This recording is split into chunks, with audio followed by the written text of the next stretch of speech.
E aí pessoal, beleza? Então, na nossa aula de hoje, nós vamos realizar uma prática de instalação de um sistema operacional Microsoft, Windows 10 Lite, nesse pequeno netbook aqui. Então, o que é que a gente vai precisar? A gente vai precisar do Rufus, de uma aplicação para criar esse pendrive bootável. A gente vai precisar de um pendrive de pelo menos 8 GB, que no caso é esse pendrivezinho aqui. E vamos para a prática. Então, pessoal, começando o nosso procedimento, o que é que a gente vai fazer logo de cara? Bom, primeiramente a gente precisa da aplicação que vai tornar esse pendrive bootável. Então, para quem não tem esse programa, que é o Rufus, o que é que você deve fazer? Bom, primeiramente você deve ir lá no Google, digitar na pesquisa do Google Rufus, que já vai ser sugerido para você, logo de cara, o primeiro site, que é o site oficial do Rufus. Então você acessa o site, é bem simples de navegar. Ele vai vir na linguagem aqui em inglês, a gente pode fazer alteração para português caso queira, mas não é nem tão necessário. Aqui abaixo a gente já vai encontrar a opção para download. Então nós temos a versão mais atualizada e, caso queira, versões mais antigas. Né? Então a gente vai fazer o download da versão mais atualizada. Então você vai dar o clique aqui no primeiro link, Rufus 3.9. A gente vai observar que ele é bem pequeno, ele tem um pouco menos de 1 mega e meio. Então eu vou clicar aqui para fazer o download do Rufus e vou inicializar o procedimento. Download concluído, de forma bem rápida.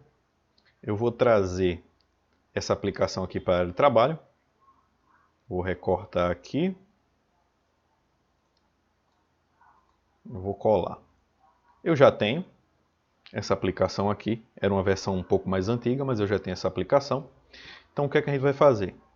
Segundo, eu preciso da imagem ISO do sistema que eu desejo instalar. Preciso da imagem ISO do sistema que eu desejo instalar.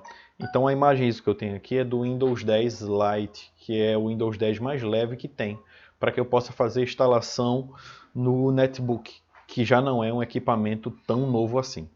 Mas não deixa de ser um sistema até então leve, por ter poucos processos rodando. Então, o que é que eu vou fazer? Já possuo a imagem ISO e já tenho o Rufus. Então eu vou executar aqui o Rufus. Lembrando que o Rufus ele é portátil, você pode gravar num pendrive e levar para outra máquina ou enviar por e-mail. Né? É um software que não precisa ser instalado. Então, o que é que a gente faz? Essa daqui é a tela inicial do Rufus, a tela configurável. Nós temos aqui já de cara o reconhecimento aqui do pendrive que foi adicionado. Tem que tomar cuidado porque caso eu tenha dois dispositivos de armazenamento conectados na mesma máquina, principalmente se for do mesmo tamanho, pode ser que a gente se confunda e realize a formatação no pendrive errado, por exemplo. Então tem que ter muito cuidado com isso. Abaixo nós temos a seleção do boot, onde a gente pode clicar no botão ao lado para selecionar. Vai abrir a janelinha para que a gente possa procurar dentro do sistema onde está a nossa imagem ISO. Ele já está direcionando para mim aqui. Então eu vou selecionar ISO, vou clicar em abrir. O que é que a gente deve prestar atenção no momento da instalação? Bom, a partir do momento que a gente cria o pendrive bootável, nós vamos realizar uma configuração na máquina para que seja efetuado o boot a partir do dispositivo, do pendrive bootável. Então o que é que acontece? A BIOS ela vai reconhecer que existe aquele dispositivo e vai poder dar a inicialização, né, do boot. Então o que é que acontece? Observem aqui embaixo a questão de sistema de partição e sistema de destino. Observe que aqui não tem nada relacionado a BIOS, né? Então o que é que a gente tem? UEF. O que é que esse tipo de configuração iria ocasionar?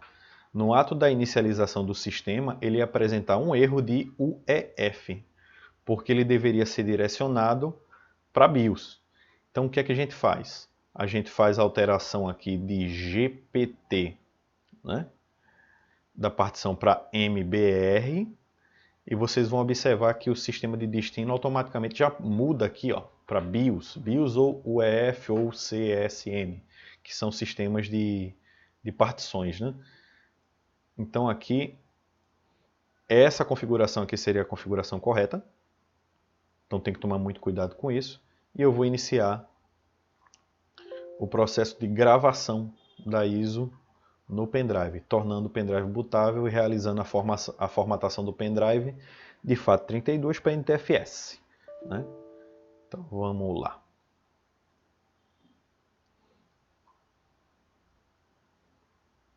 Iniciando o processo de instalação, eu vou pausar o vídeo para dar continuidade quando ele estiver concluindo, ok?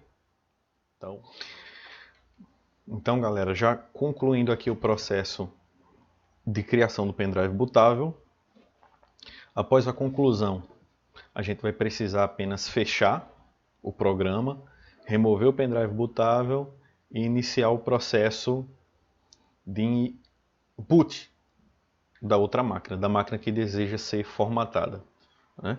Então, vamos concluir aqui o processo de boot. Após a conclusão, eu só vou clicar em fechar e fazer a remoção, e a gente vai para a próxima etapa, valeu? Então, pessoal, pendrive criado, pendrive bootável criado com sucesso. Então vamos para o processo de instalação do sistema operacional na máquina. Então, primeiramente, eu vou colocar aqui o pendrive na porta USB da máquina que eu desejo fazer a instalação do sistema e vou clicar aqui no botão Power.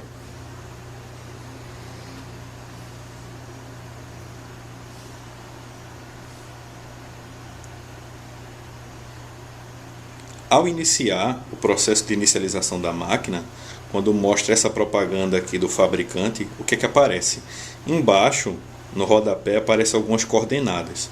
Então ele diz o seguinte, pressione F2 para poder entrar no setup ou F12 para fazer a configuração da ordem de boot. O que é que isso significa dizer? Se eu digitar a tecla F12, ele vai fazer o seguinte, ele vai direto para a ordem dos boots, como a gente pode ver. Então o último boot aí da sequência é justamente o meu pendrive bootável. Então essa é a forma mais rápida da gente poder inicializar o boot através do pendrive. Mas o que é que pode acontecer também? Então vou dar um ESC aqui para reinicializar o sistema e vou apertar o F2 para poder entrar no setup. Então vou desligar a máquina e ligar de volta. Aperto aqui para desligar. Máquina desligada, inicializo e vou apertar F2. Pronto. Entrando aqui, na tela do setup, o que é que eu tenho que analisar e o que é que eu tenho que buscar para poder inicializar o sistema, dar o boot. Aqui em cima a gente tem 5 abas. Então a gente deve ir na aba de boot, onde a gente vai observar a hierarquia dos dispositivos bootáveis.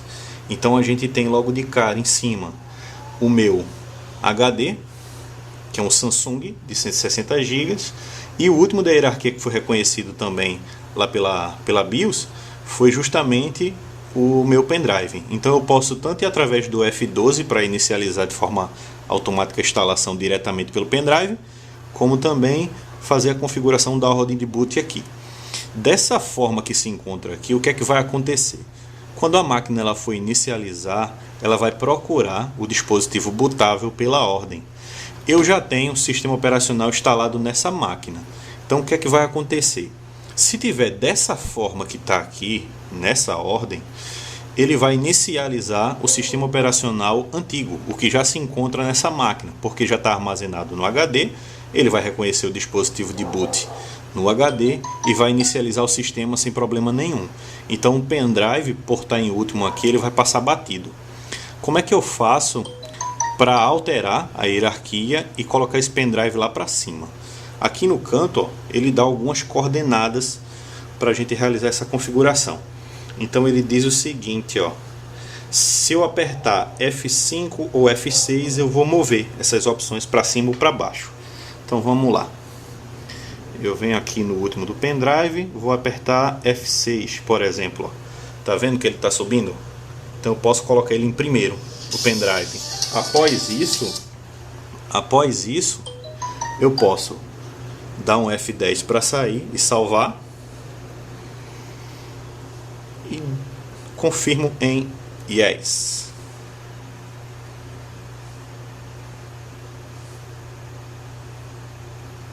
Então ele vai iniciar logo de cara e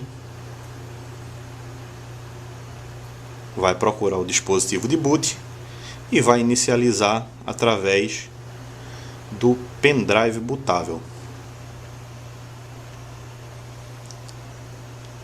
Olha aí, coisa linda, o Windows 10 inicializando. Então galera, essa foi a nossa aula de hoje. Na próxima semana a gente vai ter exercício, ok? Relacionado a esse processo de inicialização do sistema. Levando em consideração que a gente já teve algumas noções em montagem e manutenção no ano passado. Mas para a gente dar prosseguimento à nossa disciplina de SO1, a gente tem que ter esse conhecimento firmado, ok? Valeu!